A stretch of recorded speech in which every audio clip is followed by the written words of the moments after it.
水上游览。下面为游客的佐伊里站给大家配备了一件救生衣。行船的后方有个简易的卫生间供大家使用，后方的甲板是为大家提供开放的，但现在暂时不能上去。游船到达四个内湖以后，可以上到甲。这里看着还有我们游船前方出现了一座蓝色灯光打造的桥梁，是解放桥，釉色晶晶，波澜惊奇，景致非常迷人，故有东渡春兰之说，是我们桂林古八景之一。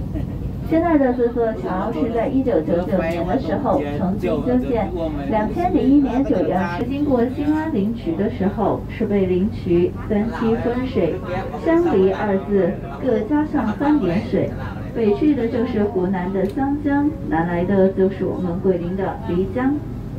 漓江的源头是位于桂林资源与兴安交界的岳成林老山涧猫耳山上，由北向南流经兴安、临川、桂林城区、阳朔、平乐县工程河口，最后汇入珠江。穿过解放桥，在行船左边堤岸处出现了一座灯火辉煌的城楼，它叫做逍遥楼。早在唐代的时候，漓江边上就建了这么一座名楼。在历史上，它与滕王阁、岳阳楼、黄鹤楼3大名楼的地理坐标相一致。逍遥楼这3个字是在下船之前是可以拿到的。还有一点需要注意的是呢，我们拍摄场地就在游船后方的甲板上，大家可以顺着我手指的方向看一下后甲板让大家伙进来的地方。因为这个后甲板呢是并不大的，能容纳的人数也有限。我们就进入到了观赏它的一个最佳位置。虎沟山因它的山形临山而立，百差江湖，有“入了蓝湖”之说。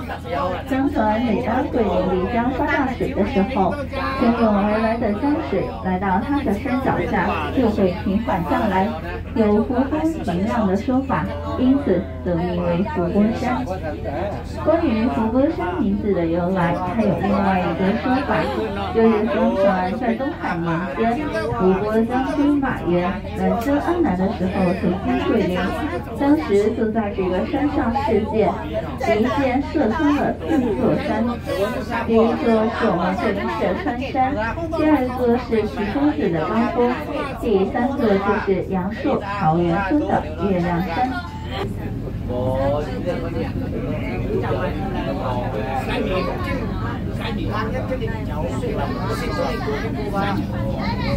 它这个漓江是做起来的。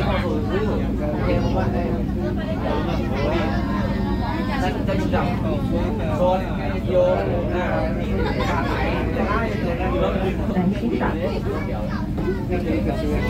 问在嘛？那能有那呢？光会从水底上升一道闸门，它阻断了船闸与漓江的水路。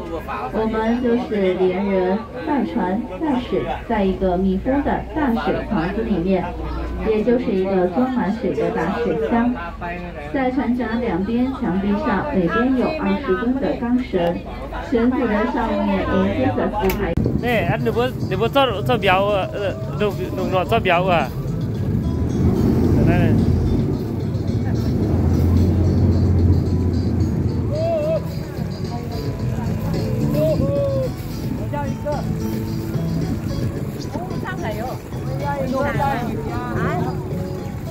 弄béo,弄nọ cho béo này.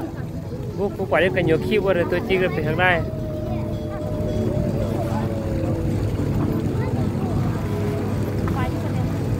卖到标了，多少了？那厉害。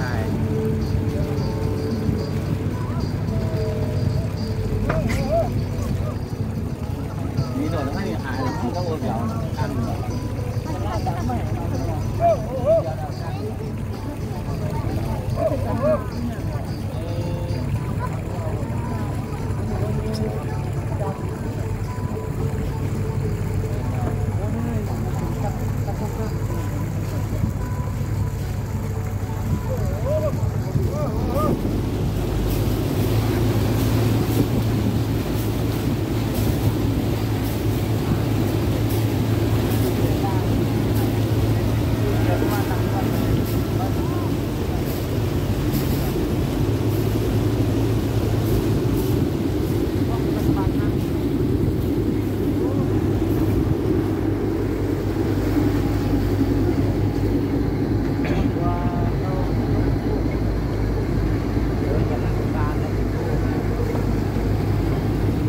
前方迎面而来的是观音桥，是观赏湖面涟漪之意。